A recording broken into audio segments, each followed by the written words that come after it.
Hey guys, tonight we begin with the echo of footsteps on old stone floors, the faint scent of candle wax and cold earth, and the distant toll of a church bell muffled by centuries. These are the sounds and scents of medieval mystery, whispers from the past that once seemed unsolvable, dismissed as legend, or shrugged off as the nonsense of a less enlightened time. But some of those mysteries, long thought lost to the dark, are quietly being solved. So before you get comfortable, take a moment to like the video and subscribe, but only if you genuinely enjoy what I do here.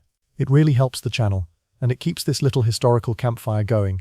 And hey, tell me in the comments where you're listening from, and what time it is. I always love seeing who's drifting off with me from all corners of the world. Now, dim the lights, maybe turn on a fan for that soft background hum, and let's ease into tonight's journey together. You're walking across the cold floor of a cathedral built so long ago that even the ghosts have settled in. The stained glass windows throw pale moonlight across the stone. This is Lincoln Cathedral, where in the 12th century something very strange happened. A little boy named Hugh disappeared. Days later, his body was found in a well. What followed was a storm of rumors, accusations, and one of the most infamous medieval conspiracy theories, that Jewish residents had murdered him in a ritual. For centuries, the story persisted. The boy was canonized, and a cult grew around him. But in recent years, historians and archaeologists armed with DNA tools, bone analysis, and good old-fashioned archival digging began to untangle the tale. They found no evidence to support the ritual murder claim. In fact, there's no clear cause of death at all. What they did find: a history of political convenience. Blaming a minority group allowed the church and crown to consolidate power, stir public emotion, and quietly take control of land and wealth. You look around the dark nave. Maybe that whisper in the corner isn't a ghost after all. Maybe it's just truth, finally exhaling after centuries of being buried. Next, let's step outside the cathedral and into the countryside, where there's a round mound hidden among sheep pastures and silence. For years, people called it Fairy Hill.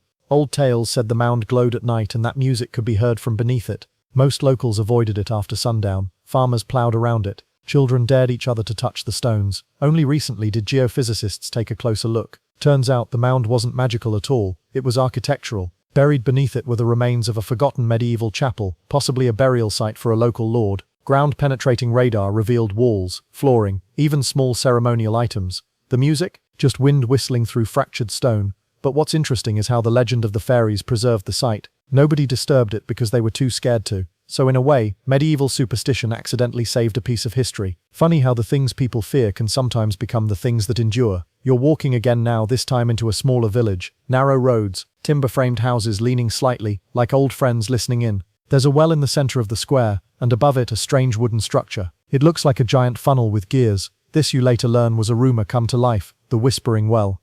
According to legend, if you whispered your sins into the well, the wooden gears would turn and you'd hear absolution whispered back. Most assumed it was metaphorical. But an archaeologist team in 2021 uncovered part of the mechanism, hidden beneath layers of moss and debris. It turns out the funnel was acoustically designed. Inside the shaft were clay tubes that carried sound from one chamber to another. A priest or monk on the other end would listen and respond in a low voice, creating the illusion that the well was answering you. Medieval people weren't as gullible as we think. Many knew there was a human behind the voice. But the act of kneeling, whispering, hearing a response, it was part theater, part therapy. A ritual not unlike whispering your thoughts into the dark before you sleep. And speaking of sleep, let's wander into one of those timbered houses. You step through a crooked wooden door and into a single-room cottage. In the far corner, a large bed. Strange, it's already occupied, but not in the way you'd expect. There are 3 people in it, heads on opposite ends, fully clothed. This was called a family bed. In medieval Europe, entire families slept together in one bed for warmth and safety. Sometimes even guests were added to the mix. But here's the mystery. Recently, a preserved bed frame was found with curious symbols carved deep into the wood.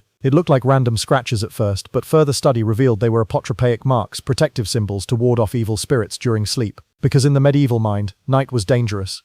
Dreams could be messages or attacks. The veil between worlds was thinner. So people armed themselves with prayer, iron under pillows, and symbols etched where demons might crawl in. These symbols were rarely recorded in official records. They were private, quiet, like a whispered protection shared between generations. The bed you're looking at now, it wasn't just a place to sleep. It was a defensive structure, and maybe in its own way, still is. Tonight, we're not just listening to history, we're watching it unfold in reverse. Unsolved puzzles, once twisted by fear, politics, or misunderstanding, are slowly being unwrapped by quiet hands. There's something calming about that. The idea that even if it takes centuries, the truth has a way of resurfacing, and when it does, it rarely shouts. It just sits there quietly, waiting for someone to notice. You step out of the cottage into soft rain, the kind that makes the cobblestones shine and the torchlight blur. Ahead, through a narrow alley, you notice something strange. A garden, tucked between two crumbling stone walls. But not just any garden. This one is symmetrical, orderly, impossibly well preserved. Rows of lavender, thyme, sage, and marigold wind around a central fountain, carved in the shape of a lion's head. Until recently, no one even knew this garden existed.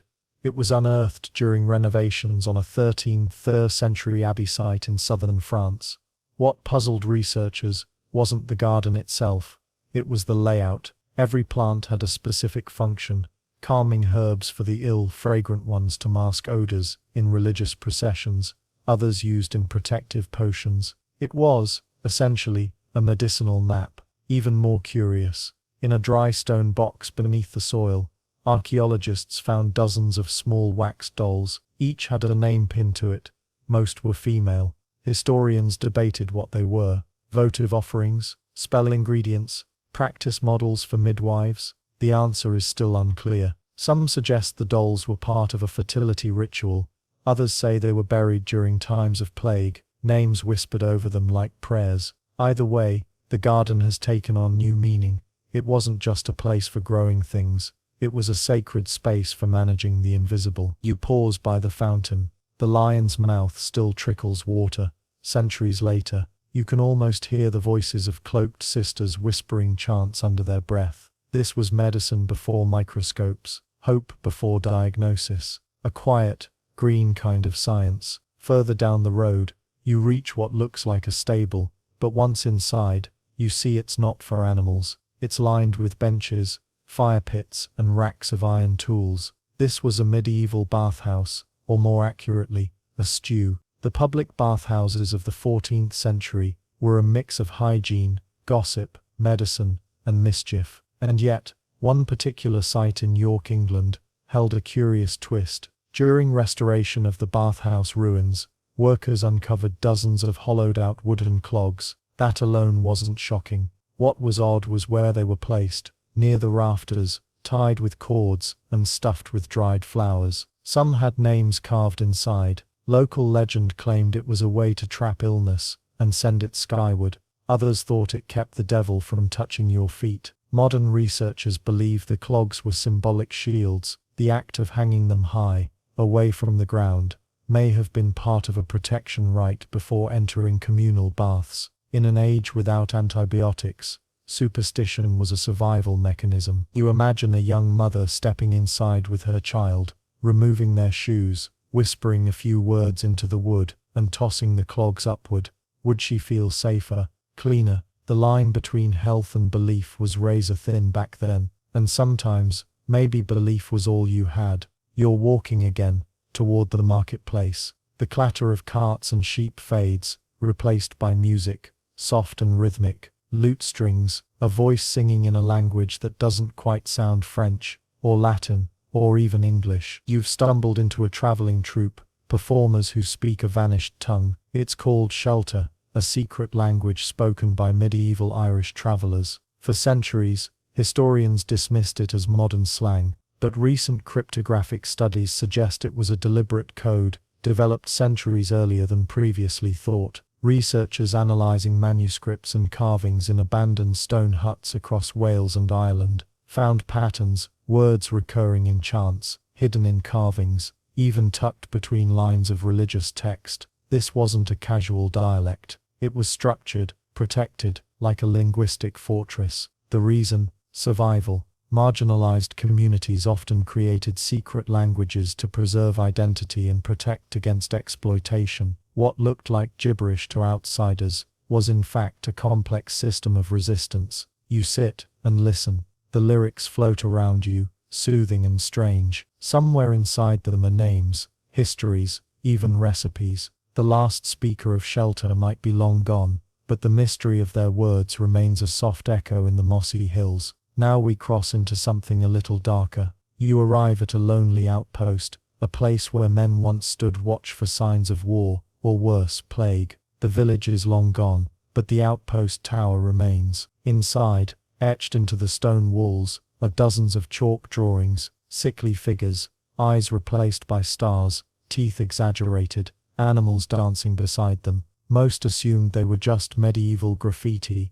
bored soldiers doodling, but a 2023 analysis by a team of paleopathologists suggested something stranger. The drawings matched descriptions of plague symptoms from marginal communities, pustules shaped like stars, hallucinations involving talking animals, the sensation of your own teeth falling out. Scholars now believe this was a kind of symptom map, a crude guide made by survivors for those who came after. It wasn't written down because it couldn't be. These were illiterate guards watching an invisible enemy. Instead of a manual, they left behind murals, art as medical record, trauma preserved in chalk. You stare at the wall for a long time, the chalk is faded but still legible, a silent message from men who were terrified but observant. They couldn't name what they were facing, but they knew how to show it. And now, let's close this section with a mystery that was solved not by digging, but by listening. Deep in a cathedral vault, beneath layers of forgotten books, a scholar found a wax cylinder. It was unmarked, brittle, and nearly discarded. But after careful restoration, the crackly recording revealed a surprise, the voice of a medieval monk, reciting a prayer in a dialect of Middle English, rarely spoken aloud. The recording was likely made in the late 19th century, when wax cylinders were first used. The monk was imitating a much older tradition. The cadence, the intonation, even the accent, all matched descriptions from 13th century phonetic texts. It's not truly medieval, but it's close enough that linguists could reverse engineer parts of how English may have sounded 800 years ago. And so, in the quiet of a modern studio, the past spoke again, not in theory, but in breath, tone and rhythm. You close your eyes, you're not just hearing history, you're feeling it, in chalk, in clogs, in wax, in herbs, all the quiet corners where the loud stories forgot to look. You wake,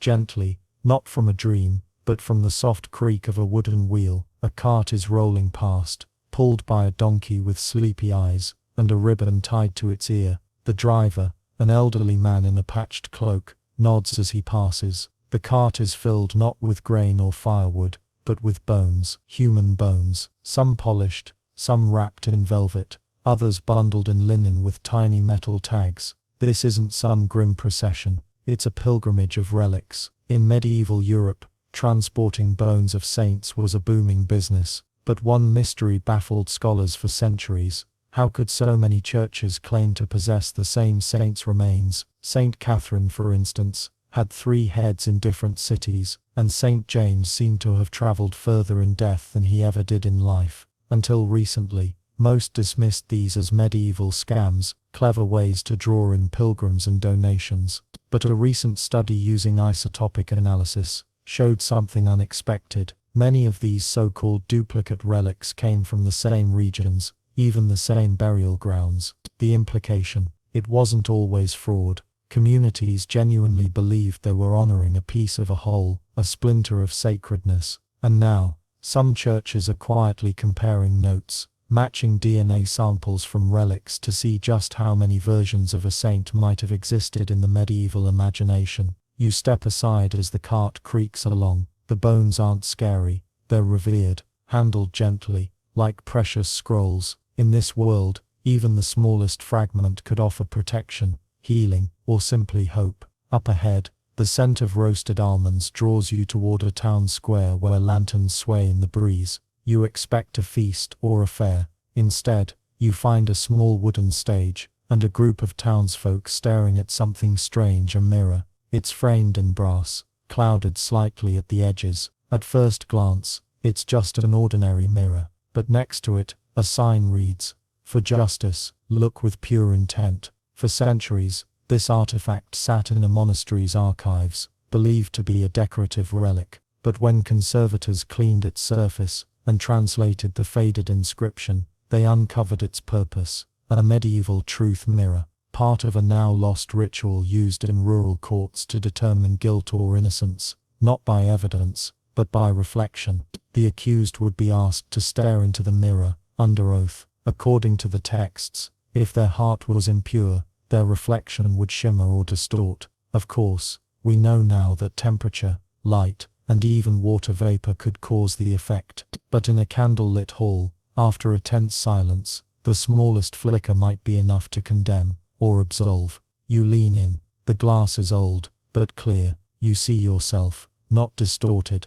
not blurred, just you. A little dusty, a little tired, but honest. The townspeople move on, but the mirror remains, a quiet relic of belief over evidence. As twilight deepens, you find yourself in the outskirts of town, where stone buildings give way to open fields. A shepherd waves you over, not to tend sheep, but to show you something he unearthed behind an old barn. A large, circular stone platform, carved with concentric rings and strange notches along its edge. For decades, this was believed to be a grain-drying floor, but recent research revealed otherwise. When mapped against lunar charts, the notches aligned with phases of the moon, and more astonishingly, with the fertility cycles of local cattle recorded in medieval farming calendars. It wasn't a drying floor, it was an agrarian calendar, designed to track time for breeding, planting and harvesting, long before mechanical clocks. The shepherd didn't just oversee animals,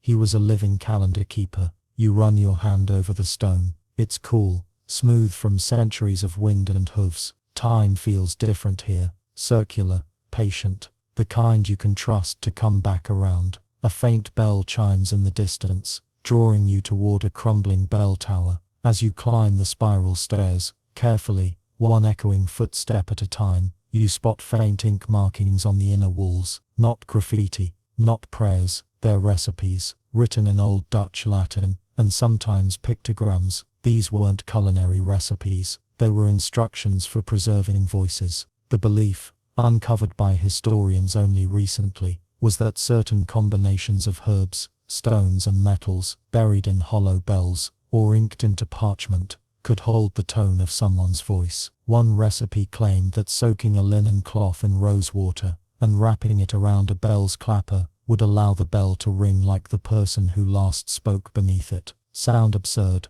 perhaps, but one manuscript described a monk's voice ringing out long after his death, every time the bell was tolled. Was it just memory, or something more? Scholars now believe this was a poetic attempt to preserve personality, not just sound, a way to let the living commune with the remembered. Echoes, not recordings. As the wind rushes past the tower's broken window, you wonder, what if sound really does linger in stone? What if every whisper leaves a residue? Descending the stairs, you reach a side chapel where flickering candles cast shadows against the stained glass. You pause before a mural depicting a woman surrounded by birds, not angels, not doves, ravens. For years, the woman was misidentified as a local saint, but recent pigment testing in comparison with illuminated texts revealed her true identity, a falconer priestess, possibly from the 11th century. Women falconers were not unheard of,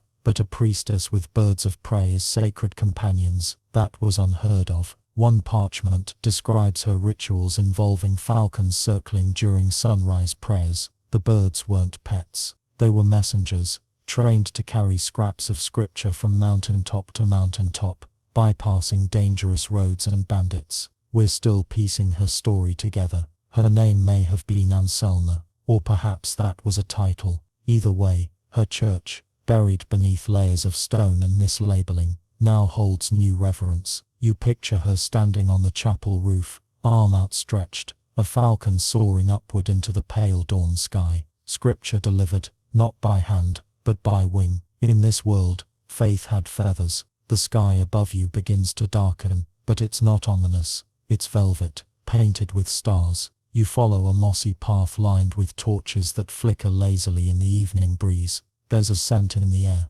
not smoke or rain, but something sweeter, like crushed violets and old parchment. Up ahead stands a curious building. It's not quite a chapel, not quite a barn. Inside, wooden shelves sag under the weight of bound books, most too brittle to open. But it's the floor that catches your attention. Smooth tiles, glazed with color, arranged in long deliberate patterns that don't quite form images. This was once considered the workshop of a recluse monk, known only as Brother E. For years, his name appeared in medieval tax records, with no job title, only the phrase of the tiles. Scholars assumed he was a mason, but a recent discovery changed everything. When archaeologists scanned the floor with high-frequency imaging, they found a celestial map hidden in the glaze. Not stars as we know them, but positions of known comets, recorded years before European telescopes. How could Brother E have known them? Turns out, he may have had contact with Persian scholars, through encrypted letters disguised as liturgical music. Yes, music. Songs with notes that matched constellations, forming a code that transcended language. Music as science, tiles as astronomy. You imagine him humming as he worked, singing the stars into permanence beneath his feet. And now, the path leads you into a small room lit only by fireflies trapped in glass jars. Here sits an object once thought purely decorative, a wooden chair with one leg shorter than the others. For centuries, it was displayed in a monastery as a humility chair, meant to make monks uncomfortable during prayer. But recent re-evaluation has sparked a strange idea. It wasn't a chair at all, it was a measuring device. Each leg of the seat was crafted from a different wood, each expanding or contracting slightly with heat or moisture. The asymmetry wasn't poor craftsmanship, it was intentional calibration. When positioned on uneven ground, the monk could read the moisture level, or subtle slope of the floor, helping to decide where to build, plant, or store grain. It was furniture as function, spirituality as science. You sit gently, the chair creaks, but holds. A soft breeze sneaks through the window. The air smells of fresh hay and lavender. Outside, laughter drifts in from a nearby courtyard. You follow the sound to find a troupe of masked performers in colorful tunics, reenacting a scene that looks vaguely familiar. Two men arguing over a fish. One insists it's his, the other claims he caught it in a dream. The audience laughs, gently, as if they already know the punchline, and they might, because this story, it turns out, isn't just a joke. It's a preserved fragment from a now deciphered medieval dream archive, a real collection of dreams submitted by villagers over decades, housed in the basement of a Benedictine monastery. The archive was only recently understood, thanks to a cracked code hidden in the margins. Dream records were categorized, not by topic, but by probability, how likely the monks believed they were to come true. One entry from 1327 predicted a beast of iron-breathing smoke that eats men whole and travels faster than birds. Sounds like nonsense, until you realize it describes a steam train, centuries early. Were they prophecies? Collective imagination? Historians still debate whether these were spiritual exercises or early psychological experiments. Either way, the dreams tell us something profound. Medieval minds were not as simple as we thought. They pondered time, feared machines, imagined futures we now live in. A gentle drizzle begins to fall, soft as dust. You duck into a low archway and find yourself inside what seems to be a wine cellar, but the barrels are sealed with wax, not cork, and etched with cryptic symbols. This was no wine cellar, it was a plague library. When bubonic plague swept through in waves, monasteries developed secret storerooms to preserve more than books. They preserved instructions, recipes, survival techniques, letters from quarantined villages, and spiritual advice written in mirror script to prevent accidental absorption of despair. Recent discoveries revealed one such wax-sealed scroll, describing a treatment involving honey, myrrh, and the sound of rushing water played through hollowed reeds. Not a cure, certainly, but perhaps a comfort. As the rain increases, you light a small oil lamp from the shelf. Its flame dances against the wall, revealing faint murals, images of monks holding strange brass helmets, not for war, but for sound. These helmets, discovered in 2020 beneath a church in ruin, were designed with chambers and flaps to focus hearing. Scholars had assumed they were part of hearing aid experiments, but further studies showed that the helmets were likely used for sonic rituals, experiences in which sound was amplified, distorted, and reflected to mimic spiritual visions. Imagine Gregorian chants swirling through tunnels, bouncing off domes, striking polished brass plates. A single voice becomes 100. A whisper becomes a storm. Not to frighten, but to overwhelm, to elevate. You try the helmet. Everything echoes. Your breath, the faint drip of rain, even your heartbeat. You take it off, heart pounding gently. The world returns to normal. Back outside, puddles form in the cracked stone. The rain passes quickly, as it often does in dreams. You pass a crumbling tower, with a sign that reads, Library of the Forgotten Words. Inside, the shelves are empty. Only slips of parchment remain, each bearing a single word no longer in use. One reads smoose, an old English word for the gap in a hedge a small animal uses to sneak through. Another, crummock, a crooked walking stick. This wasn't a dictionary. It was a soul archive. Words that once had purpose, meaning, love, preserved not for utility, but for nostalgia. You read one aloud, gloaming. It tastes like dusk, like the moment when light fades, but hasn't quite vanished. The librarian, an old man with clouded eyes, nods. He doesn't speak. He simply gestures toward a small side door, leading into darkness. You hesitate, then step through. You step into the darkness, and find it's not as empty as it seemed. Your eyes adjust slowly, revealing a hallway lit by phosphorescent moss, clinging to stone walls. A faint hum travels through the air, like monks chanting underwater. The scent is ancient, cool stone, beeswax, maybe a trace of nutmeg. This corridor leads you to a room that historians once believed was a granary, based on the sacks and crates found during excavation. But a new analysis revealed that none of the containers ever held grain. Instead, residue testing in 2023 showed traces of crushed gemstones, powdered ink, and tiny bits of gold leaf. It wasn't a granary, it was a medieval color lab. The monks had created what we now call forbidden inks, colors that couldn't be replicated outside their walls. One, a deep violet black, used ground amethyst and fermented elderberry skins. Another shimmered like oil on water, made from firefly wings and ash. Why so elaborate? Because color wasn't just decoration, it was sacred. A purple margin could denote divine speech. A red dot might represent danger, or a relic's presence. These weren't just monks, they were pigment alchemists, encoding emotion into every letter. You imagine dipping a quill into that violet ink, watching it pulse on the page like it's alive. As you leave the room, you hear something odd, metal striking stone, in a slow rhythmic pattern. You follow the sound to a courtyard with a stone floor arranged in a massive circular grid. At its center stands a structure that once baffled archaeologists, a hollow bronze sphere, hanging from chains, surrounded by a dozen standing stones. For years, it was thought to be decorative, or perhaps ceremonial. But recently, with the help of motion sensors and weather analysis, researchers concluded it was a giant medieval powered by wind. As gusts swept through the courtyard, the suspended orb would sway gently, striking different stones at different seasons. The sound pattern it made was unique to the time of year. The monks could hear the arrival of spring, or the shortening of days. It was timekeeping by vibration, an calendar, in an era before pocket watches. Even now, with your eyes closed, you hear it, a low, deliberate chime against the stone, a lullaby from the past. The courtyard leads to a hallway lined with statues, faces worn smooth, arms broken, inscriptions faded.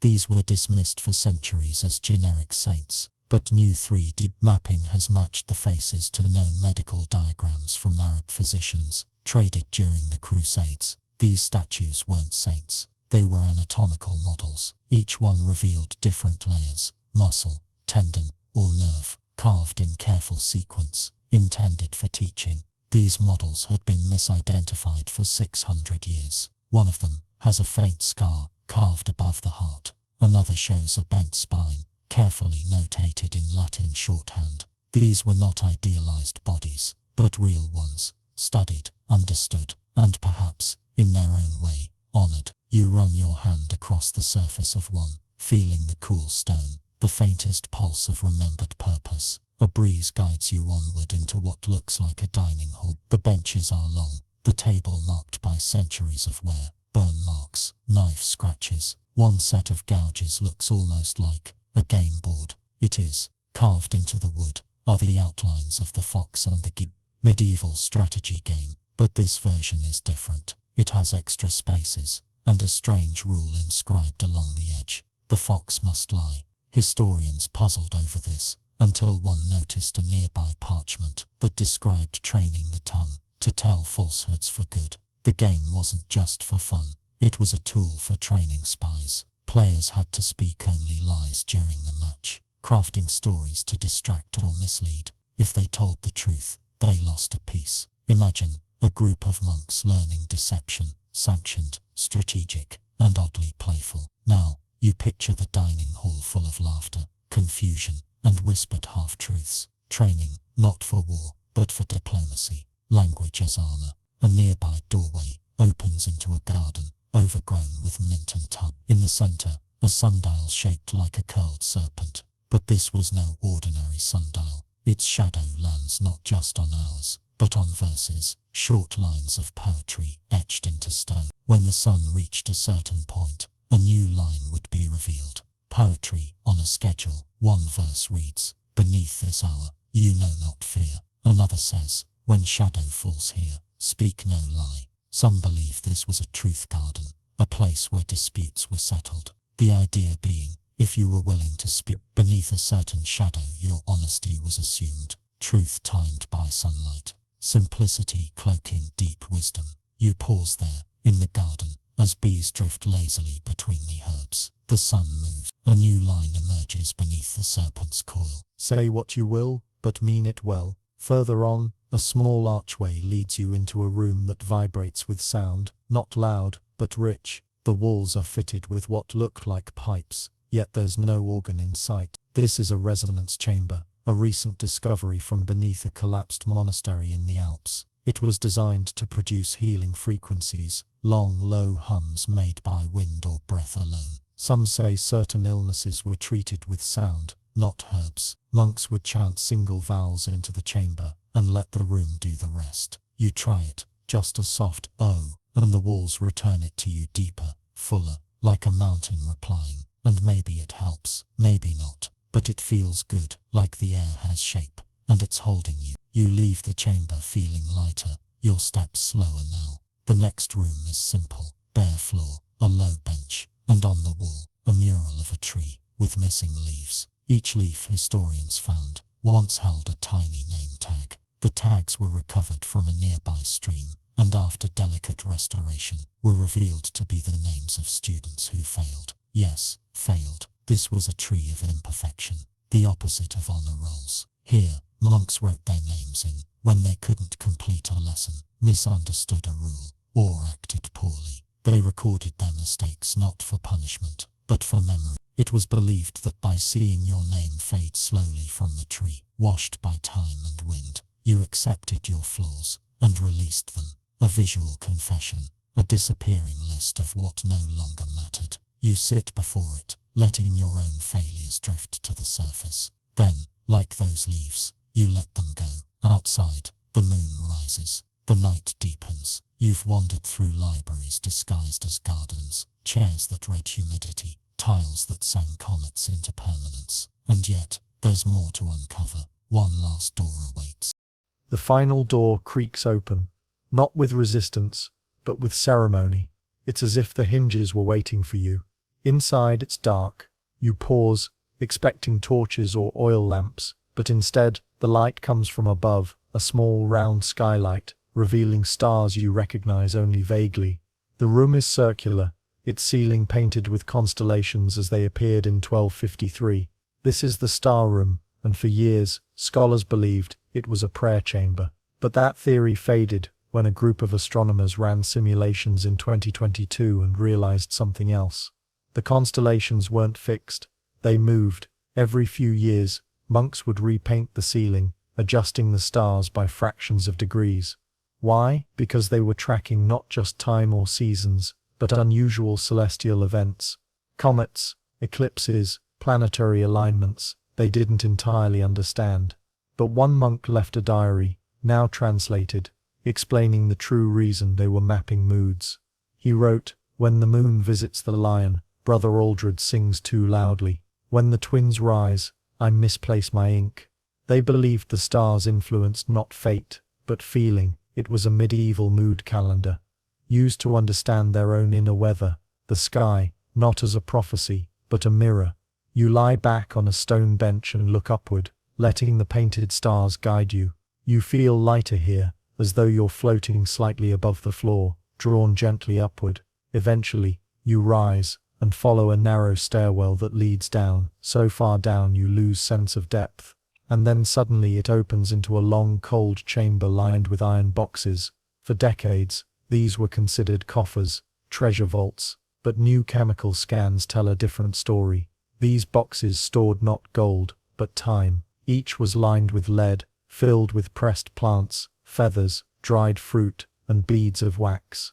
Why? Because they were sensory vaults. Time capsules meant to preserve scent, texture, and taste. One box contained nothing but apple seeds, and a crust of what was once bread. Another held lavender, tied in silk, next to a pebble shaped like a heart.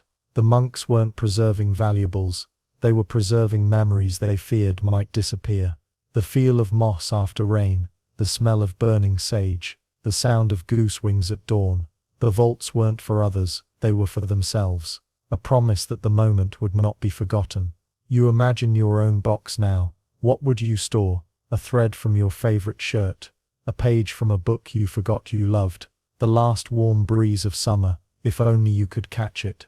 The vault door closes behind you with a soft click, and you return to a hallway lined with hanging fabric, so old, it barely clings to the rods above. At first glance, it's tattered, but under closer inspection you see stitches, layered, crisscrossed, faintly glittering. These are not tapestries, they are coded scrolls, embroidered in thread. A team of textile historians only recently cracked the code, using infrared scanning to track thread density, angle, and dye ratios. Each line told a different part of a story, not through letters, but rhythm, needle as narrator. One scroll described a fire no one remembered, another warned of a betrayal yet to be confirmed. A third repeated the same stitched pattern 33 times, the medieval number for hope against odds, and somehow, reading them with your fingertips, you believe it. You exit into a small side chamber, this one cool and strangely modern. Against one wall sits a chair with odd contours, facing what appears to be a mirror. You sit, expecting your own reflection. Instead, a slow shimmer reveals another face, a composite sketch of a man thought lost to time. The monks had built a facial archive. A rotating lens system inside the mirror allowed them to overlay physical features based on bone fragments, descriptions, and portraits. Its primitive facial reconstruction, 700 years ahead of its time. The face looking back is tired, gentle, and almost familiar. He wears no crown, no armor, just a calm expression, like someone who's seen enough of the world to know not everything needs fixing. You sit together in silence. Eventually the shimmer fades, and you're left with your own reflection again, just a little softer. Beyond this chamber is a spiral staircase wrapped around an open shaft. The walls are covered in notes, scratched, carved, or written in ink. One in Latin reads, "We are only real when remembered." Another, "Laugh if you dare, the echo always returns." You're not alone in this place. Not now, not ever. The final chamber is a chapel, but not one built for worship. There are no pews, no altar, just empty space, soft acoustics, and a single smooth bell hanging from a chain above. This was a bell of release, hung from the ceiling, rung only once per person. It was sounded not for death, but for forgiveness.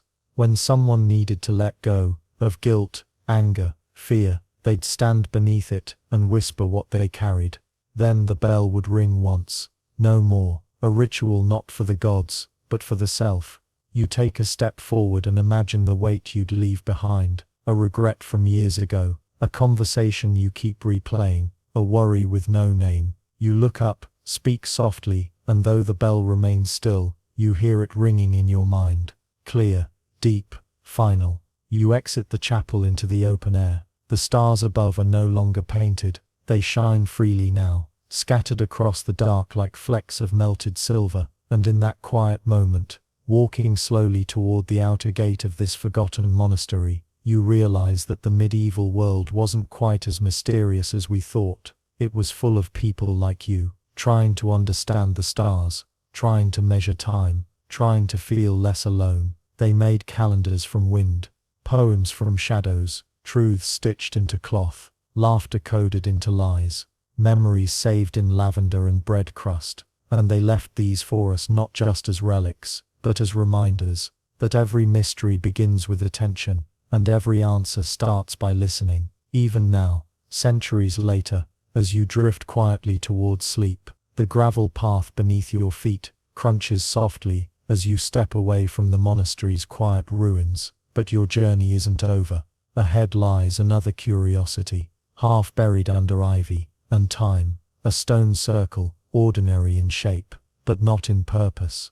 For centuries, this ring of ancient granite slabs was thought to be a pagan ritual site, or perhaps a crude solar calendar, but ground-penetrating radar in 2021 revealed something strange. Each stone concealed a hollow core lined with a honeycomb of copper wires, not a calendar, a resonance chamber. Each stone was designed to sing, a deep humming tone that vibrated through the earth when struck just right.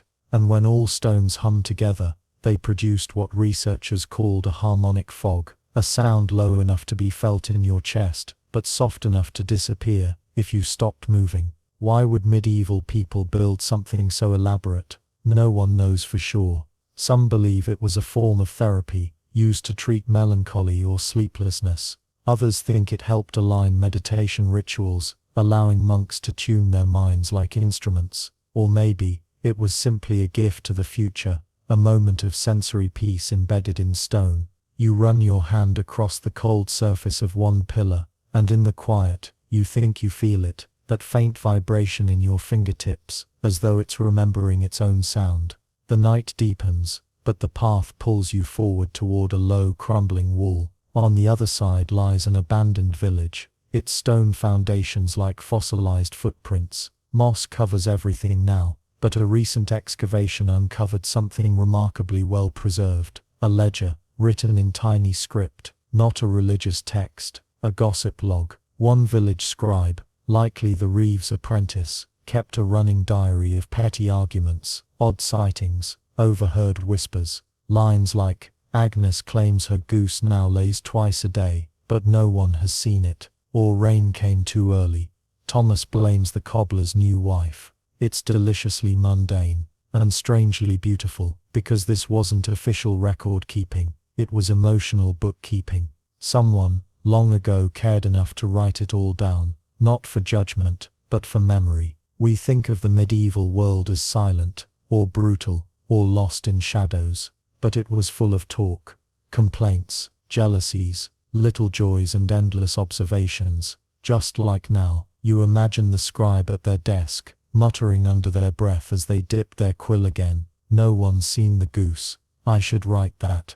Laughter is a thread through centuries. As you pass the village remnants, your lantern flickers near a hollow in the ground. Not quite a cave, more like a recessed garden, overgrown now, but traces of planting beds remain. But what's odd is the layout. Rows of raised mounds spaced too far apart for crops. The mystery puzzled archaeologists until pollen samples and microscopic residue were tested. The verdict: not food, perfume ingredients. Medieval apothecaries often made herbal blends for healing or religious purposes, but this garden was special. It grew violets, rose hips, iris root, and even imported frankincense, plants not native to the area. Records now show this was a scent sanctuary, created for those who'd lost their memory or were mourning, a place where smell could trigger what language could not. One monk wrote, "The rosemary reminds me of my mother's table, the mint is my brother's laugh." The sense of smell is the fastest path to memory, and they knew that. You kneel near a tuft of faded lavender, and crush a sprig between your fingers. The scent rises, sweet and cool, and for a moment, you feel like you remember something that never happened to you. A place you've never been, a person you've never met. This too, is the power of history. It's not always factual, it's often emotional. From the perfume garden, a winding trail leads to a shallow stream where ancient stepping stones create a crossing. On the largest stone, someone once etched an intricate diagram, a series of circles within circles, lines radiating out like sunbeams. For years people thought it was decorative, maybe a ritual map. but a team of medieval cartography experts recently proved it to be something else entirely, a dream chart. Based on symbols and structure, the chart matches a 13th century manuscript found miles away, a book explaining how to interpret dreams using lunar phases, plant symbols, and weather patterns. People used it as a way to diagnose their anxieties, to assign meaning to the odd poetry of sleep. One entry reads, "If you dream of a falcon in snow, it is a sign of delayed courage. You must wait 3 nights and drink warm cider."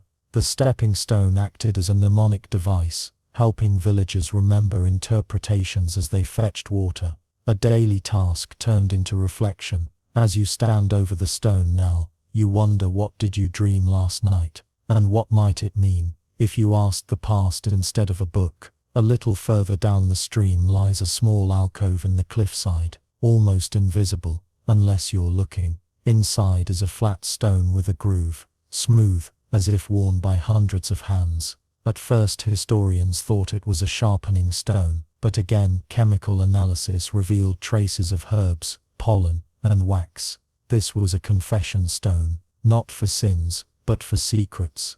Villagers would sit here and whisper their heaviest thoughts into the groove, which would later be cleaned with a special blend of rosemary, salt and beeswax, to seal the memory, a ritual of release.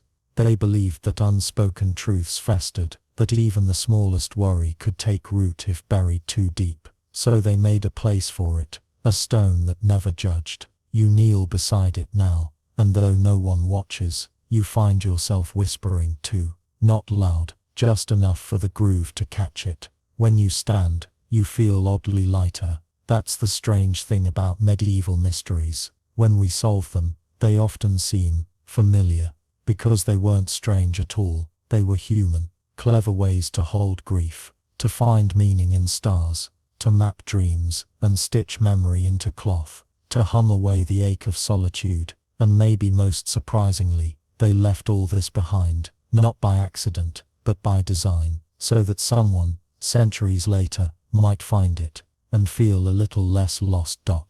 The wind is gentler now, your feet find firmer ground, leaving the stream behind. You pass into a shaded glen, where ivy winds around low walls, and the earth is soft from centuries of footsteps. A squat, round structure squats at the edge, what appears to be a well, though oddly shaped and sealed with a large slate lid. It was opened not long ago, not for water, as many assumed, but for light. Inside, researchers discovered a polished brass sphere, tarnished but still reflective, mounted atop a tall iron rod. Below it, fragments of colored glass, bits of mica, and a spiral channel carved into stone. They had uncovered a medieval light well, its purpose, to reflect moonlight into underground chambers during rituals or healing ceremonies. The sphere acted like a magnifier, while the mica and glass refracted beams into a faint glow that danced across the chamber walls. In total darkness, this would have felt like magic. But it wasn't magic. It was optics. Medieval minds were not always primitive. They understood how to use reflection, angles, and materials to manipulate light, especially for sacred purposes. And maybe too, they knew that moonlight felt different than fire, colder, more sorrowful, more honest. You rest a hand on the lid, half expecting it to hum again, like the resonant stones. But it's silent. Even mysteries, once solved, sometimes keep a little to themselves. A crow calls in the distance, one long gravelly note. You look up to see it circling near a ruined tower, at the ridge's edge. Something about it calls to you. The climb is slow, but worth it. From the top of the ridge, you can see for miles, rolling forests, old trade routes, crooked stone fences disappearing into fog. The tower is half collapsed, ivy straining to hold the walls together, but one window remains intact, and beside it, a wooden box, locked, until recently. Inside were dozens of scrolls, protected by layers of beeswax and linen. Not religious texts, not royal decrees, but jokes. This was a medieval joke archive. Riddles, puns, snide little quips, some surprisingly modern. What has a beard, no job, and drinks all the mead? The village poet, Or this gem: if a goat walks into court, and the judge's daughter laughs, the goat wins. These were not just scribbles, they were carefully inked, illuminated with tiny illustrations. Someone went through the trouble of preserving humor, of honoring it. Because laughter, too, is sacred, especially when life is hard. What's more mysterious than a civilization that builds temples to sound, preserves smells in gardens, etches dreams into stone, and stores jokes in towers? We imagine them solemn, but they were silly, and strange, and self-aware.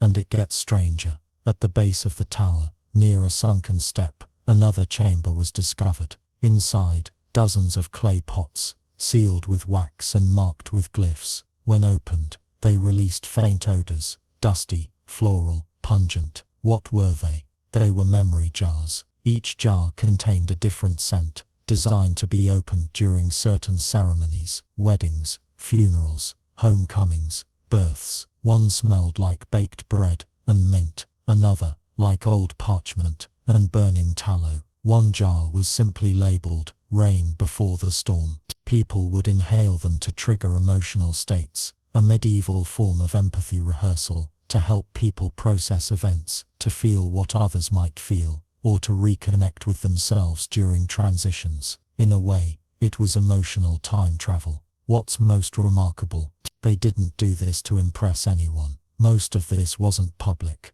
It was private, hidden, deeply intimate. The mystery isn't why they did it. The mystery is how we forgot they could. Your path descends now, through an old orchard where twisted apple trees lean like gossiping old men. On the far side stands a crooked wooden shed, barely more than a lean-to, but archaeologists excavated beneath it, and found a pit filled with glass lenses, dozens, in various shapes and sizes. At first, they assumed it was a glazier's waste pile, but further study showed that many lenses were ground with precision, too precise for decoration. These were optical experiments. Some scholars now believe a forgotten tinkerer lived here, a monk or hermit who studied vision itself. He shaped lenses to create slight distortions and gave them to travelers, with instructions like, "Wear only on the third day of rain. Look west through this just before sunset." Some said it changed the way they saw animals. Others claimed they saw halos around people they loved. Were they lenses for divination, for empathy, or just an early artist's attempt to let others see the world as he did? The mystery remains, but every lens tells a story of someone who didn't accept the world as it was, and tried to change how others saw it, too. You slip one of the replica lenses from the nearby display table, and hold it to your eye. The forest bends ever so slightly, shadows soften, light pools in corners that looked flat just seconds ago. You lower the lens, reality returns, but it's different now. And then, there's one last trail, the oldest, worn into the ground, like a wrinkle. It leads to a collapsed church with no roof, just open sky. This was once a church of echoes, architecturally designed, so that no matter where you stood, one whispered word would bounce back softly, but clearly, from behind you. Why? Not to amplify sermons, but to remind you you're not alone. Pilgrims would come, say a word, sometimes a confession, sometimes a prayer, and wait for it to return, reshaped by space and silence. And sometimes, that was enough. You try it now. You speak the word peace into the open air, and somewhere, faintly, it comes back to you, not because it's magic, but because someone, long ago, wanted you to hear it, and you did.